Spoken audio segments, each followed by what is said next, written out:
guys, thanks for tuning in to the Straight Out of Prison podcast. This is Season 2, Episode 11.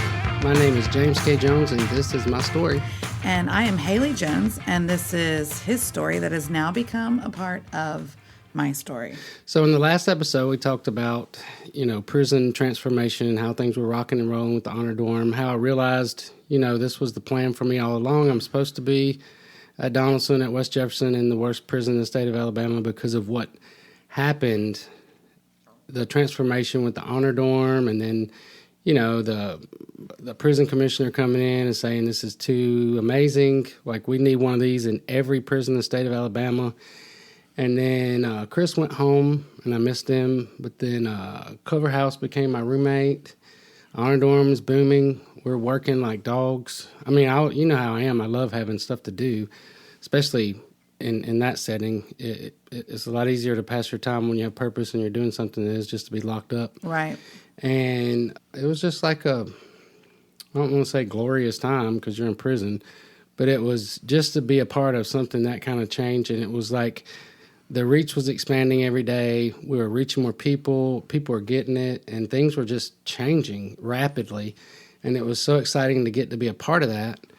But then just working yourself, I was working myself to death. We all were. Not everybody in there, but those of us that were, I guess, in part of getting it started. And, right. And there was always something. We were always trying to make something better. We got to do this. That didn't work. Let's try this.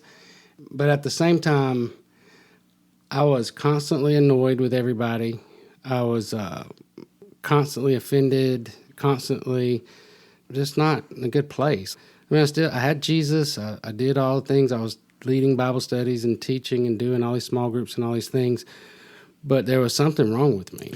Do you think any part of that was Chris leaving and you missing just your kind of partner? And well, I think that had a little bit to do with it. But no, it was, I dealt with the same things when he was. I was jealous of him. Yeah, you said that. I always had issues with people. And I was in a place where our main focus, our main job was people and trying to help people. But if you're aggravated with people, it's hard to do that. Does that make sense? Yes.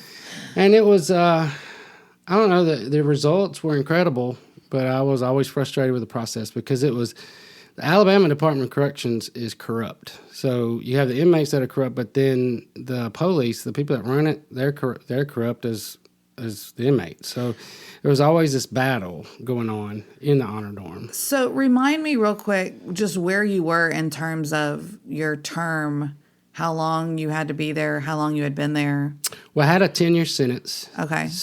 But I'd been given time served of 4 years by the judge that they didn't give me. So I was trying to battle that.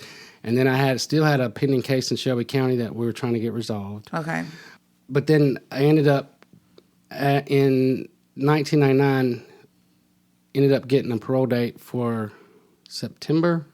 Well, in 1999, is that now? It was about now. We're turning into, we get to the end. Chris left the end of 98. Then we had Christmas. Then that year, I remember it was so weird. Like, there were so many people excited about what we were doing. They were coming in. We had it was crazy. Like, there was momentum for it. Yeah, and then there was a flood of free world volunteers, people coming in, people trying to help, people begging to get in. Like, I want to teach a class on this. I want to do, it was just, it was a good time. But I started getting burned out, and I got tired I felt like all we did was we had to, fight the administration. We had to fight the police. We had to fight the chaplain. We had to fight the other inmates. And I just got to a place where I was was getting just burnt out on all of it. And I was tired, and the days were long, and they were good because you're seeing stuff happen, but at the same time, I was not paying attention to my own self, I guess. Yeah.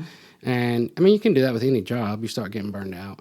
And there was a teaching, we had these guys that came in and do, these faith teachings, and they would come in and say, you just need to believe God for a pair of socks. You need to use your faith. If you don't use it, you'll lose it and all this stuff.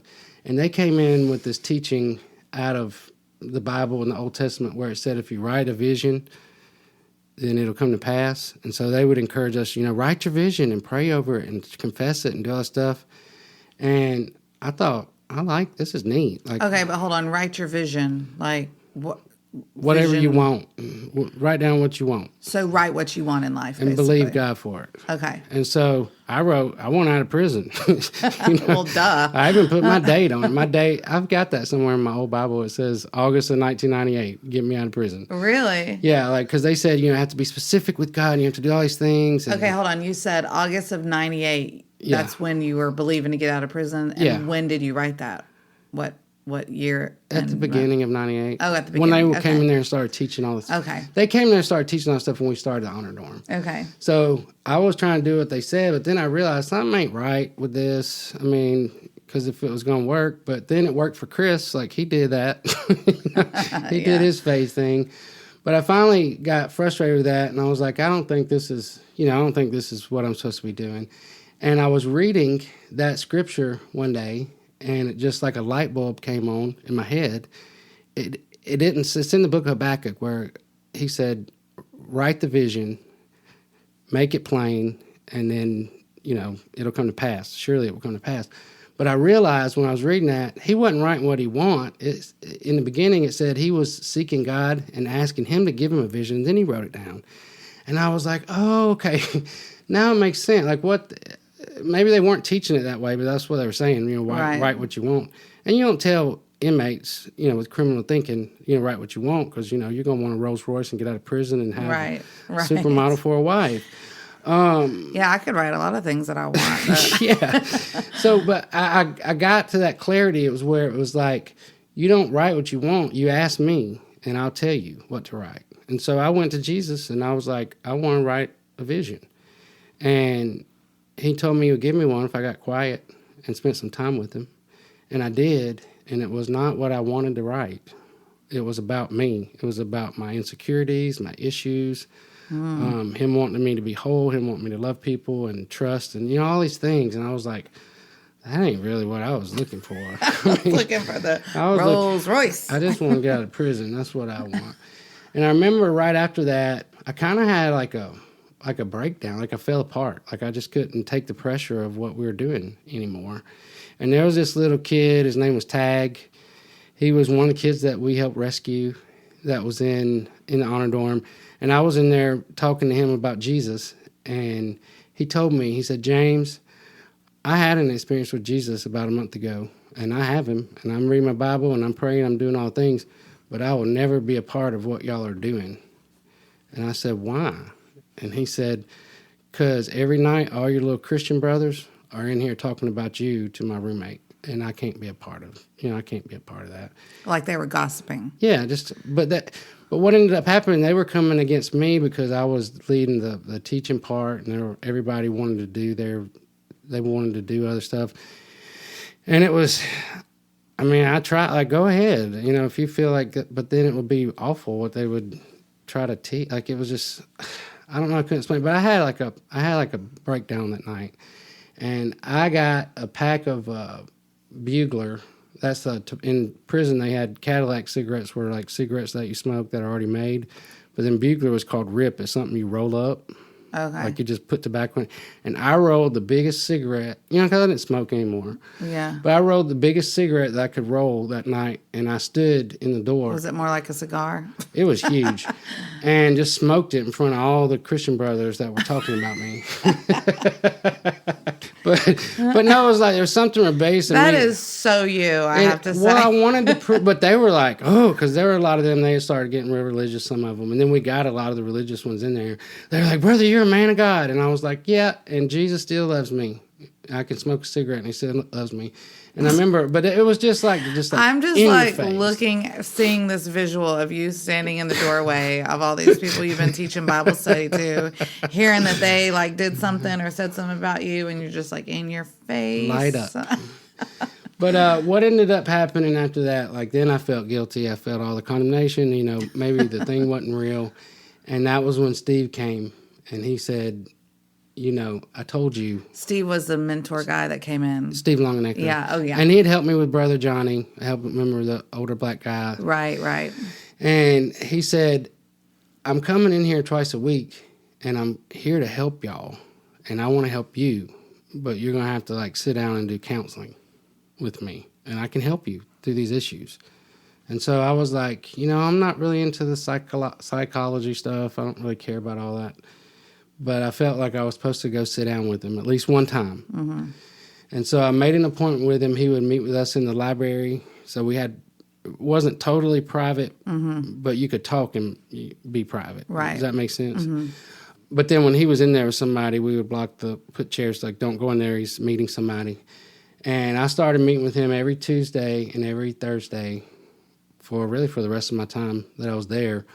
But the first sit down that we had, he started asking me questions, and I didn't really know where he was going with any of his questions. But we got to the end of our first little hour session, and he said, James, your problem is you don't have any boundaries, and you're unfathered. And so, but he offended me when he said that. I said, first off, I don't know what boundaries are. I don't know what that means, because I didn't.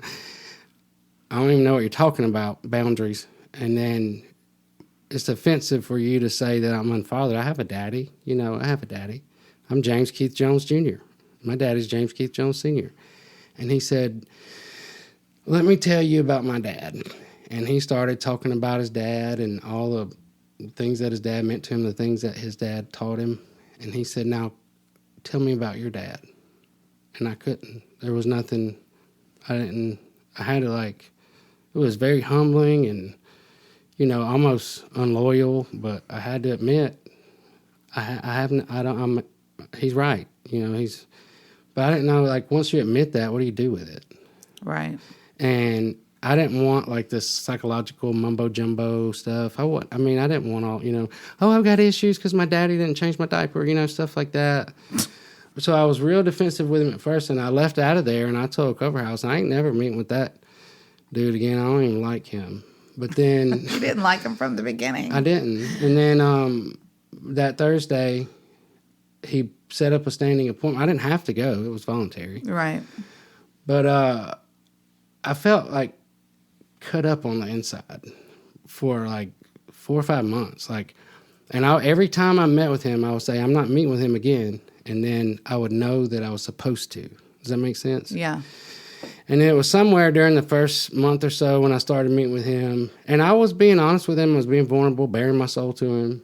Where I was writing in my journal, and I felt like Jesus said, James, I'm not going to get you out of prison till you let me heal what got you in here. Oh, wow. And I was like, well, I got saved. I'm going to follow you. I just didn't understand what was next. But what was next for me was dealing with my issues, and not in a psychological, maybe it is psychological. At the time, I just didn't want all that. Right. Well, I think you're we've talked about this before, real, and you want things real. And if you detect something is not genuine, I guess is another word for it, then you stiff arm it. Yeah, you want it to be something that is or if it's genuine. Some kind of textbook, it's almost like I'd seen, they did a lot of this in Florida, where people would say, I have issues because my mom didn't breastfeed, or, just come up with all these little things, and this is why I'm messed up. And and I'm not saying it's an excuse, but in some ways you think, well, it's just an excuse to be you. At some point I've always had that mentality. At some point you got to get over it and move You mean on. they're blaming it on something or becoming a victim instead of doing something to change it and do something Yes. different? Yeah. So I didn't want that, and I didn't understand what was happening. But that's funny, though, because it's almost like if you acknowledged that was the case for you, like being unfathered or whatever, or the issues, that somehow you were afraid you were going to blame something on that. Yeah, and it was also, I felt like a dishonor towards my dad, a dishonor towards my mom. Yeah. And facing some of this stuff. And I remember one of the first things he had me do, he put me through a book by a man, Gordon Dalby. He wrote a book called Healing the Masculine Soul, and which seemed a little too ooty booty to me, I wasn't. But some of the stuff he talked about in there, one of the first exercises Steve had me do was to pray and ask Jesus to show me my dad through his eyes. And when I did, it wasn't immediate, but I started thinking about my dad, and it wrecked me because I realized, my dad, he was hurt by his dad. My granddaddy was a provider, and he was going to take care of you, but he was not. he came from a broken home. He ran away from home when he was 13. He'd been on his own all his life, went in the military. And then he loved his kids. He loved his grandkids, but he was a provider. And he wasn't very nurturing. So No. he provided things and money and food, but... That was his way. That was how he did. That was how he did his thing. But then my dad married my mom when he was 18, she was 16. Then they went through a hell of a time, and she ended up breaking his heart and crushing him in ways that, you don't get over that stuff.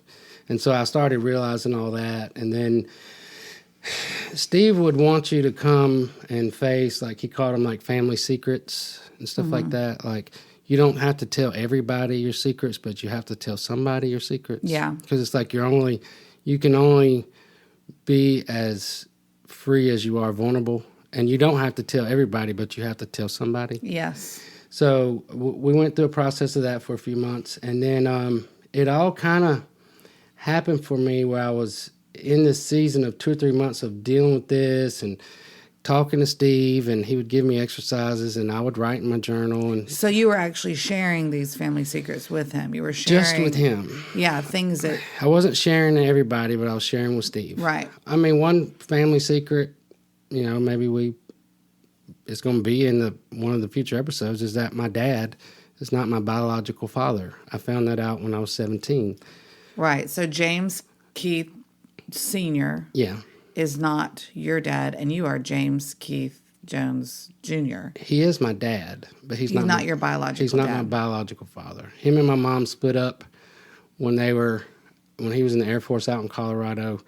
She got pregnant by another man, but she thought she was pregnant by him, the story went, and then they got back together, moved to Tampa, Florida. I was born, came out with black hair and dark skin, and they're both white people.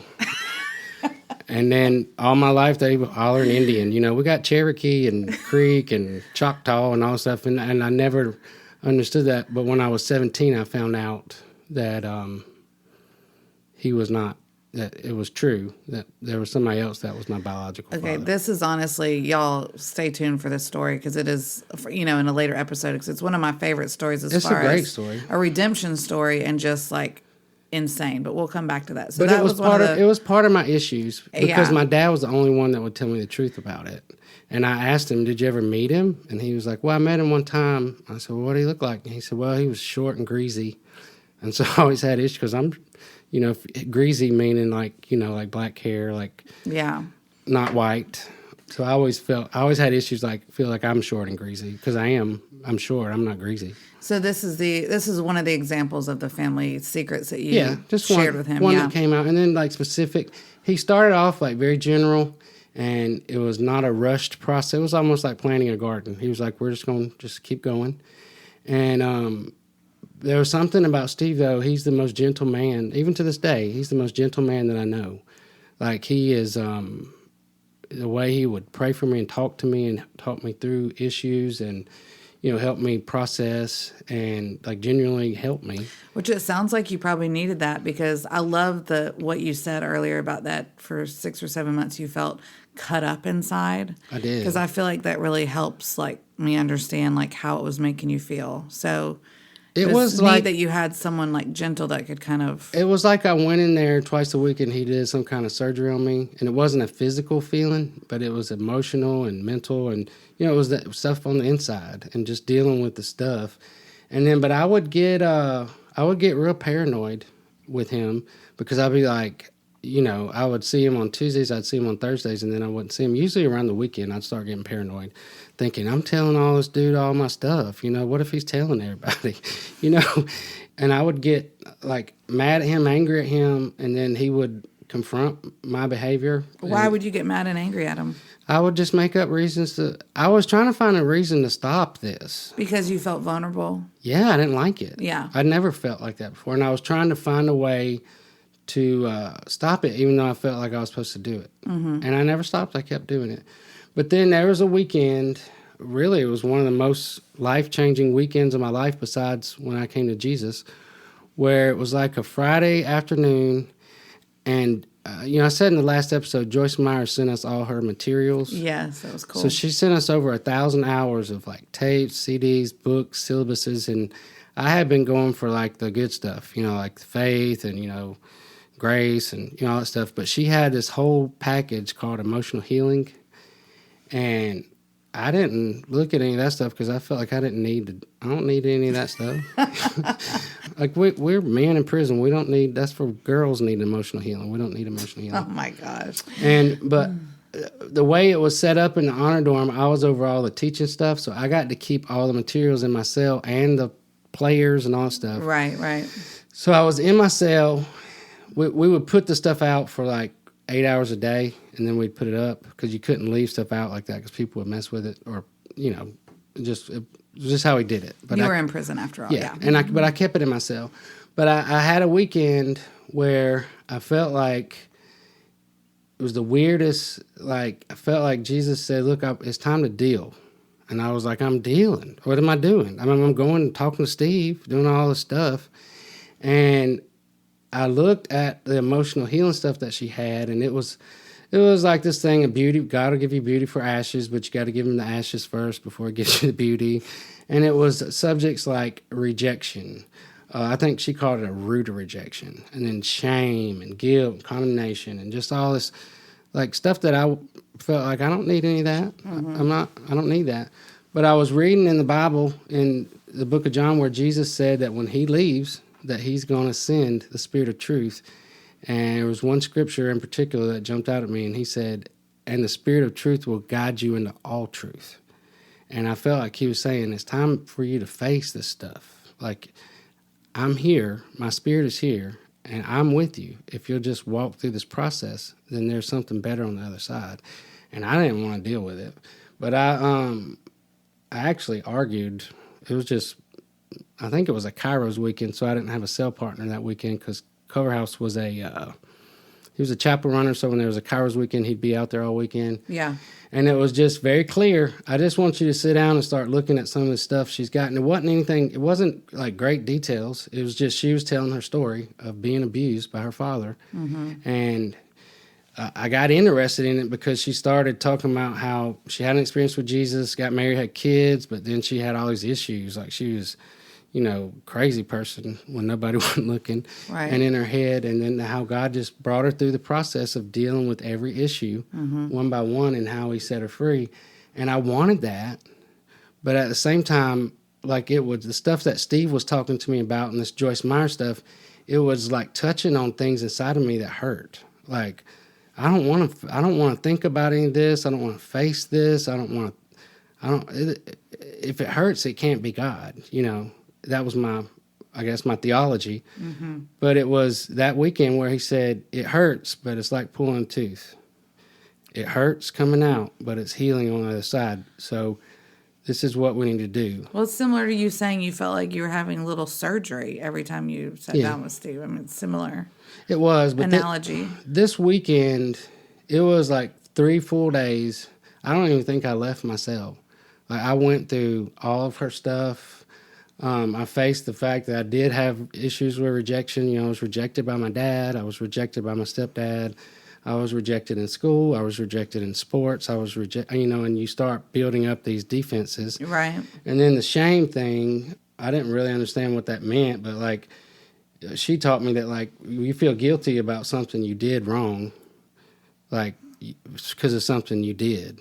But shame is like you internalize this toxic feeling of not something you did, but who you are. And I had a lot of shame. I'm not going to get into any specifics, but, over my lifetime, there was a lot of abuse, things that happened that shouldn't have happened. And she kind of helped me understand that, like God made us to be loved. And any time our parents or people in authority treat us in a way that's not love, it's abuse. And I can't say I was abused. I wasn't abused. But then when she broke down abuse, it's verbal, it's emotional, it's sexual, it's physical, and it's spiritual. And through that weekend, I just was like, okay, well, if I've got any issues, you tell me what they are. And I started writing in my little notebook, and I wrote in my notebook for 3 days. And I cried, and I wouldn't come out of my cell, and I didn't talk to anybody. And at the end of that, it was like I got it all out. And the way that I got it out was not by talking about it. It was I wrote it out in a notebook. So when you say you wrote it out, like what exactly were you writing out?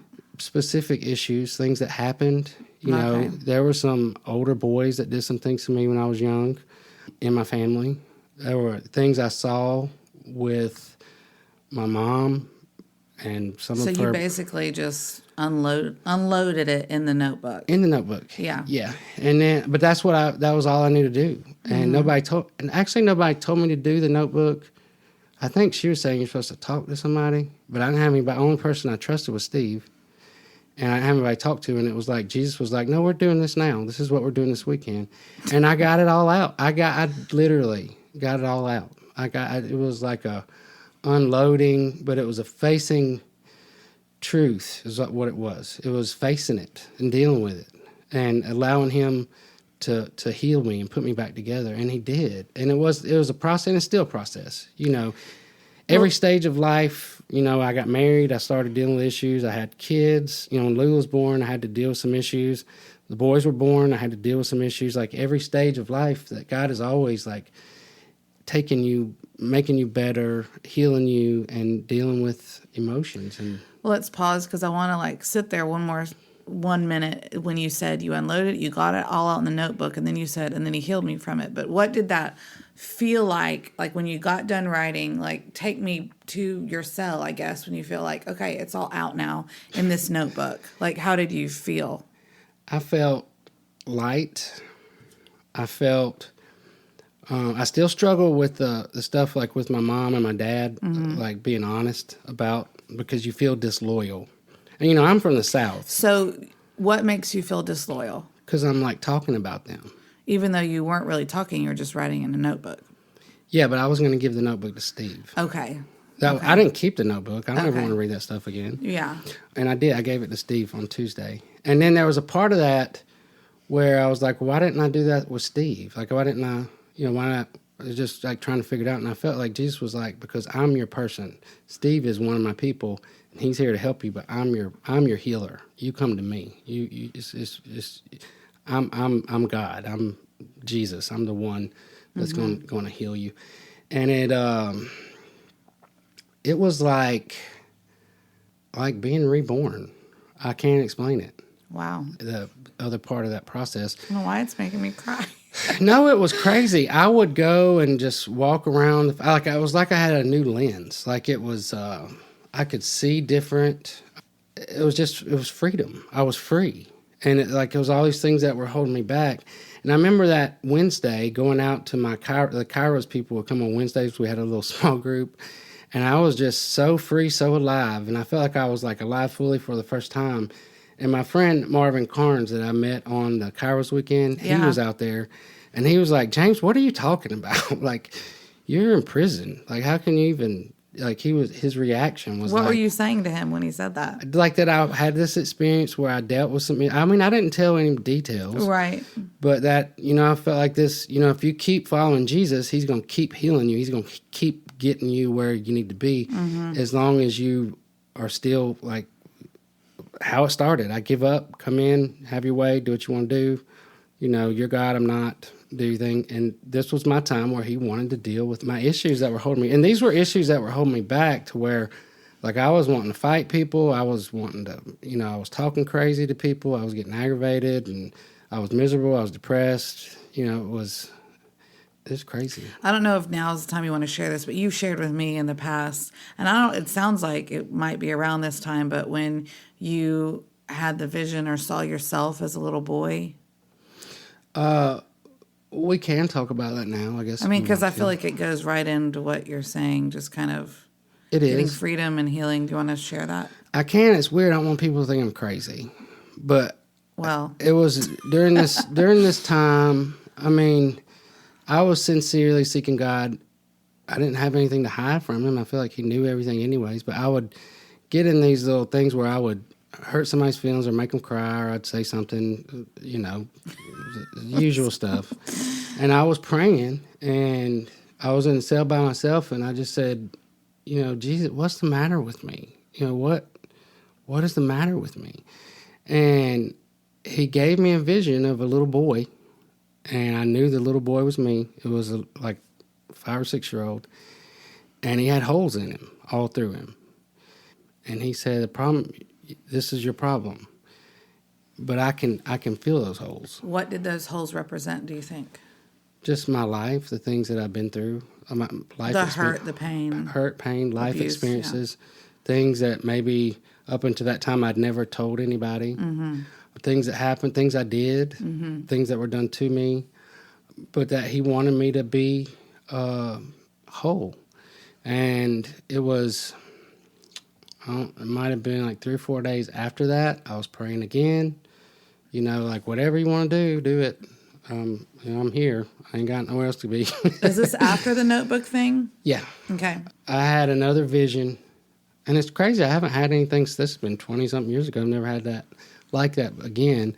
But there was a man standing over me, and I looked up, and the man was like 25 feet tall, and his face was my face.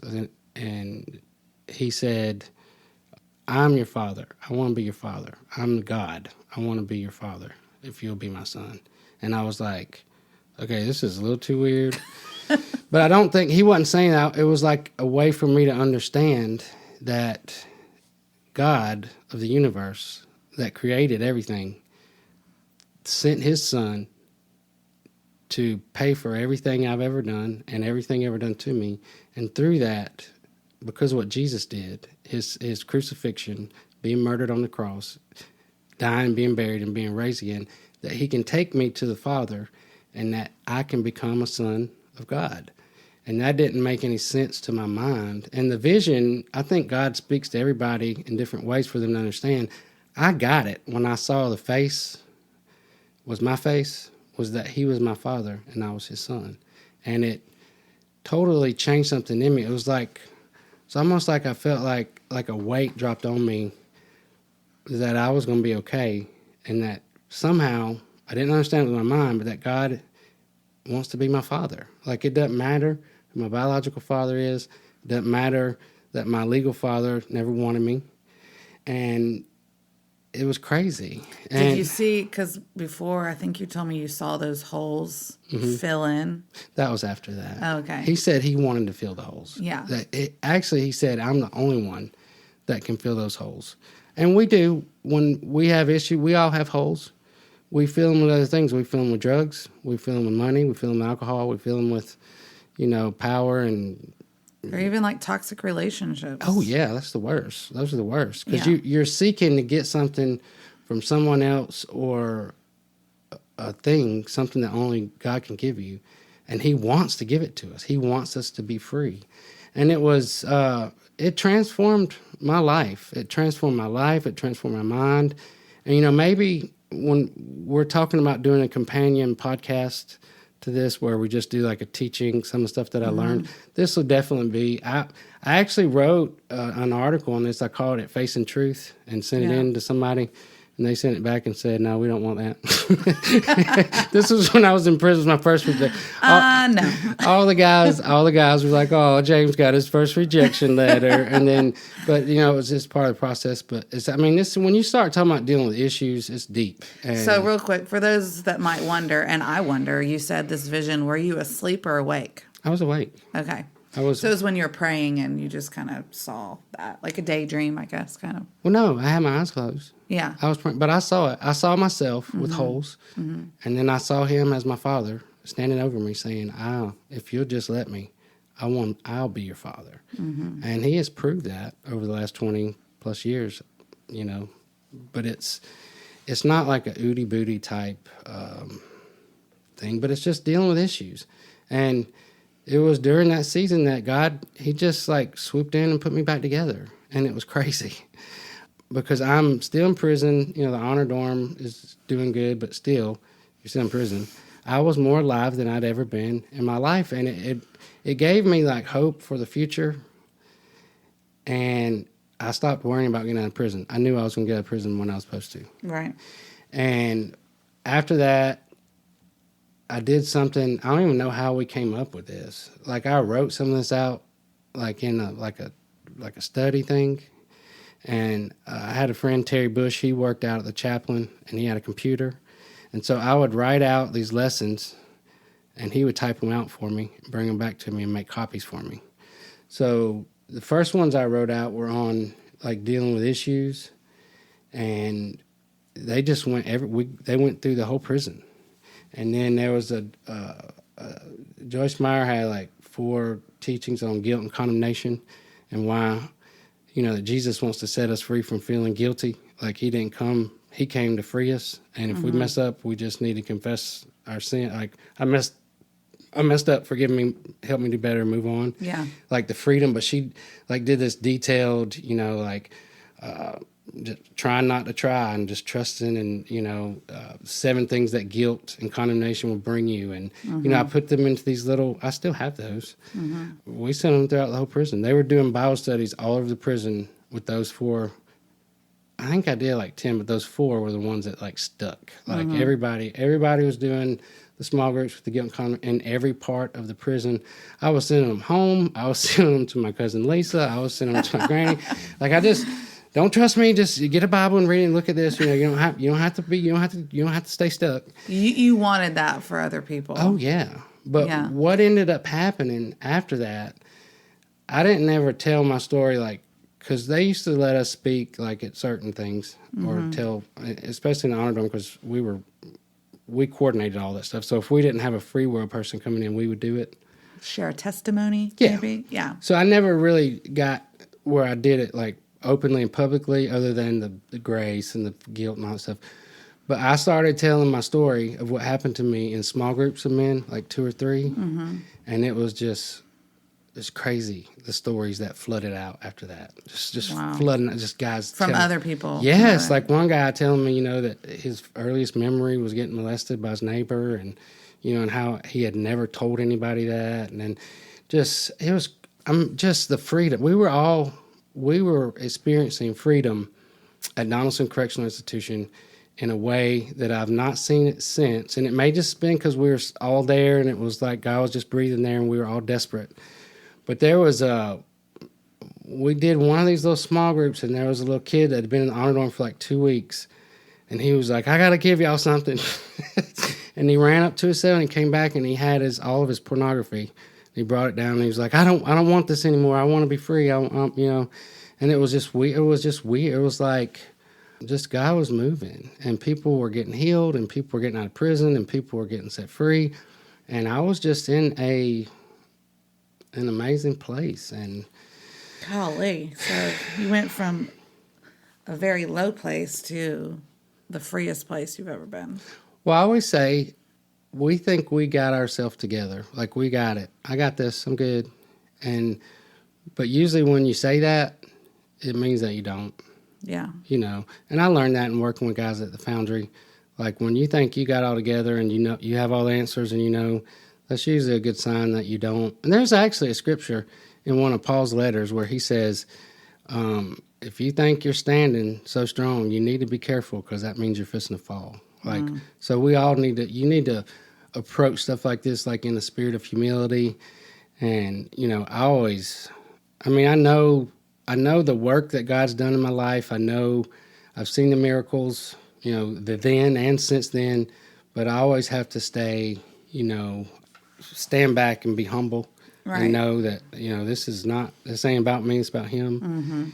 But honestly, dealing with issues like this was part of my story, but I think that it's the reason why most guys come out of prison and don't make it, because they may have had an experience with Jesus, they may have had some kind of training, but they haven't dealt with like these core, like this is your identity, these kind of things that keep you bound up and hurt and pain and shame and rejection and all the things. And, just the unfathered aspect of that. I don't know if I said this already, but I started developing a relationship with different men that were opposites. Like, Steve was more like a counselor, and he's a pastor, and he has a Bible, he uses the Bible, but he doesn't like talking Bible language. Like, he just talks to you.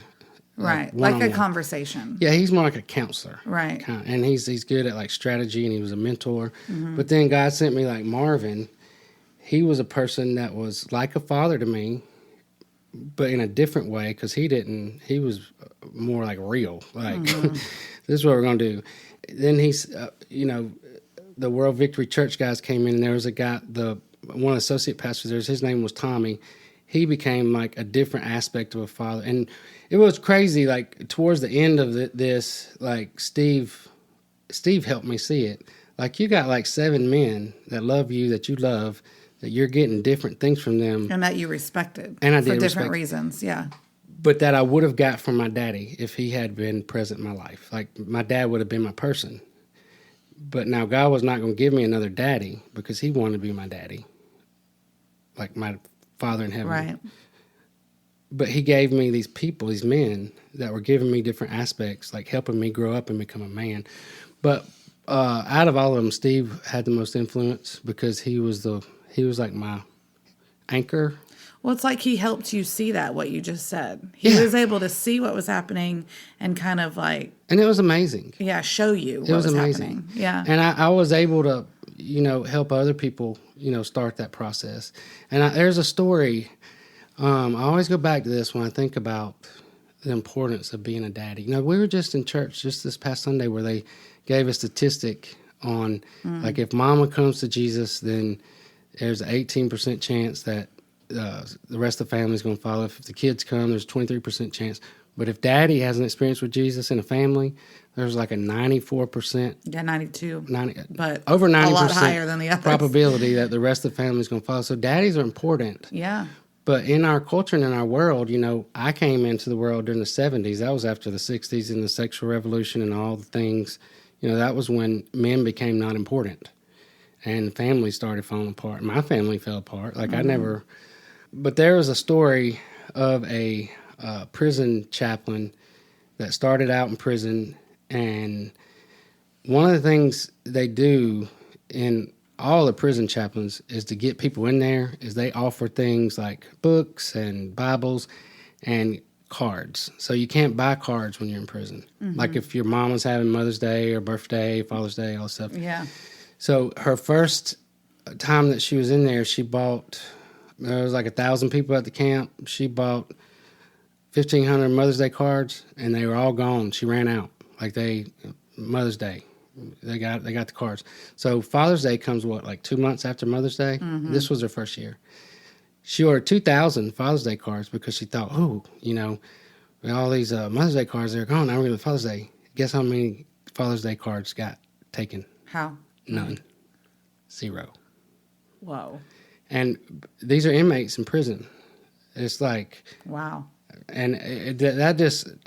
It's crazy, but it's true. Like, if you are... Wow. If you're unfathered, no wonder you end up in prison. I mean, you don't have... I'll say this and I'll get off the subject. There was a study, those little preserves over in Africa... where they keep the animals. The preserves? Oh, okay, yeah. They call them or are they preserves? Or reserves, maybe? Reserves, whatever. It's where they keep a forest. They keep it, and they don't let people hunt. Like, they let the animals live and roam. Yeah. But it's big, it's thousands of acres. Yeah. So they were getting overpopulated with elephants. So they decided, we're going to take the older elephants and move them somewhere else. So, because the younger ones are going to live longer. So they took out all the daddy elephants. They took them out of the thing, and they moved them somewhere else. And the little elephants, they went crazy. They started charging people. I mean, this is a documentary you can look at. It's fascinating. But it was, they didn't have any guidance. They just went crazy. They started ramming people. They did all kind of just went crazy. So they realized you got to have the older, I think they called them bull elephants. You got to have them in here to keep them. To keep order. Yeah. So they brought them back. Immediately it stopped. Like, the problem stopped. Wow. But no, I do that sometimes. I was in downtown Birmingham right after I watched that documentary, and I saw some little gangs doing their little thing, and I was just like, it's them baby elephants. This is our problem in our society. Wow. Yeah. Daddy's, father your children. Do your thing. I don't want to get too off on that. But bottom line, going through this process, dealing with my issues, I always said I didn't want to be religious. That was always my thing. Well, right before this, I wasn't part of a denomination, but I'd kind of made up my own religion. I was doing my own thing. I got all these things that, And you're saying that wasn't good? No, because it was covering up the other stuff. I'm not saying like this. It was covering up the stuff that you said that you needed to deal with? Yeah, that Jesus wanted to deal with. Yeah. He wanted me to be free. And it was extreme, and I was in a place where I had the time to do it, so I'm very thankful for that. But I doubt that I could have been like very successful getting out of prison, having a relationship with Jesus without doing some of this stuff. Yeah. And then towards the end of that, I'm approaching, my final days as Inmate Jones. Well, we don't know that yet. I 190063. You were, but I don't think we've said that yet, have you? Well, this was towards the end. This was beginning in 1999, towards the end, about 6 months out. So it would have been, it was hot. So, I remember when it happened. I was praying one morning, and I felt like Jesus said, I need you to stop seeing yourself as an inmate. So I was like... Even though you were still an inmate. Yeah, it was weird. And so I didn't pay it any attention. And usually when God's trying to show me something, if I don't respond, he'll just keep showing me. Mm-hmm. And it went on for like 2 weeks. Like, I need you to stop seeing yourself as an inmate. And I was like, all right, this is annoying. Like, I am an inmate. I have on white Alabama Department of Correction clothes that say Jones 190063. When I look around, all I see are prison walls and razor wire. When I'm outside, I look up, I see guards with guns. I see double fences. I see the police telling me what to do. And when they call me, they don't say, Mr. Jones, please come to the front. They say, Inmate Jones, 190063, report to wherever you need to report to. That's who you are. That's your identity. Yeah. So he said, I need you to stop seeing yourself as an inmate. And that was confusing to me because I was like, how can I do that? How can I do that? And he said, I need you to see yourself the way that I see you. So I said, okay, well, how do you see me? And he said, I see you as my son. And I was like, I know that, but and he was like, no, go to the New Testament. Don't look at the Old Testament. Start at the letters, read through. And I did. And everywhere in there, it says that's the whole point. What are the letters, real quick? The letters are, they're called the letters because, the Bible is written in sections. But in the New Testament, after Jesus, the Gospels are Matthew, Mark, Luke, and John. In the book of Acts, that's where they started the church. Mm-hmm. And then mostly the Apostle Paul, some were written by Peter, some were written by John. They wrote letters to the church because they couldn't communicate. That's how they communicated, was through the letters. And the letters became our scripture. And honestly, I learned during that time, and don't argue with me if you're a Bible scholar, that's the part of the Bible that matters the most to me, to us now, because that's what's written specifically to us as Jesus followers. Like the Old Testament is written to the Jews. Right. Well, okay, I don't want to get too far off on that. So he told you to go read the letters. But every one of the letters, when you read through them, it all talks about the whole reason for Jesus to be the way, the truth, and the life was to take you to the Father so that you could become children of God. And I never really saw it like that before, but every scripture says that in the letters. That's the whole point, is that we become his very own sons and daughters. And that's how he wanted me to see myself, not as Inmate Jones, not as a criminal, not, see myself as forgiven. I can't ever not know what I did. Right. But to see myself as he sees me as his son. And that was crazy. I was like, I don't even make no sense. But I started, it was just between me and Jesus. I didn't tell nobody else about it. I didn't even tell Steve because I thought it was stupid. But every time somebody said Inmate Jones or inmate anything, or I thought of myself as an inmate, I would say out loud to myself, I'm a son of the living God. You would say out loud to yourself? Yeah, I wouldn't say. That was like, must have been all the time. Because don't they say, Inmate Jones here, Inmate Jones there? 15, 20 times a day. I would just mumble, I'm a son of the living God. But I told myself that. I'm a son. They're calling me Inmate Jones, but I'm a son of the living God. Even though I still was an inmate. It's interesting because I don't even think about that literally it's true that gets you in your head. If every time someone addressed you, it's Inmate Jones, whatever your number is, or inmate, whatever, it like gets drilled in your head that that's who you are in prison. I mean, not that you don't know that. And you can translate that it's your identity, I into guess. other things. You are a victim of this or a victim of that or this, whatever, but you're not. Right. If you have Jesus, you have life. And he wants to change. But my point in saying all this was that was a process. I did it for like 6 months. And I literally stopped seeing myself as an inmate. And when I got out of prison, everything they said would happen to me didn't happen. Like they say, you're going to fall apart. People are going to look at you. You're going to go to McDonald's and lose your mind because you're not going to know how to order food. You're going to panic in stores. You're going to panic here. You're going to be awkward. But God began this process of me telling myself, when somebody called me inmate, to say that I'm a son of the living God, it changed my identity. Right. Like this stuff that I went through during this time where, I call it I fell apart, but then he put me back together the right way, like how I should have been put together to start with. Then I changed the way I saw myself, and I told myself that. Then I started believing it. Then I didn't have those problems when I got to prison. That's neat. It changed your identity, like from within, how you thought of your identity. Yeah. Which is... And nobody else can do that for you. Jesus can do it for you, and you can agree with it or not. But it was a process. It's still a process. Don't get me wrong. When I'm going through something now, it's hard. But you remind yourself, I am who God says I am. I can do what He says I can do, and I can have what He says I can have. So I guess in the next episode, we'll talk about my final days as inmate Jones 190063. Is it weird that I'm excited for you that you're getting out of prison, even though you've really been out for a while? Well, I didn't know. I had a parole date, and it was my first parole date. Yeah. But God, remember I told you about the committee of men that I felt like He sent me? That was going to be the game changer for that. Can't wait to hear. And, Steve, we'll talk about it in the next episode. Yeah, awesome. But, we're going to wrap that up for today. That's good, yeah. You ready to go deal with some issues? I'm ready. Face some truths? I'm ready. Got my notebook. Well, we appreciate you guys. Thanks so much for tuning in. Thanks, guys. See you soon. Bye-bye. Hey, guys. Thanks so much for tuning in to the Straight Outta Prison podcast.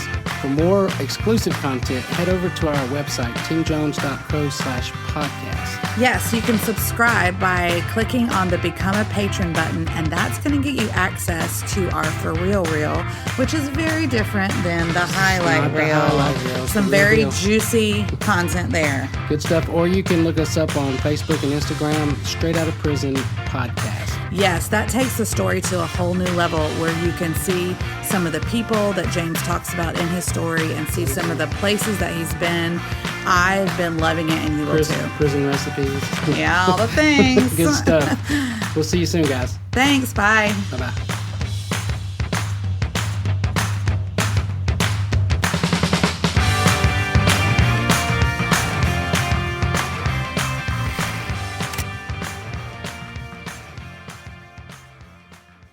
Getting anything out of these videos, please hit the like button, the subscribe. If you never want to miss a recipe or anything I do, hit the little bell and you'll get notifications.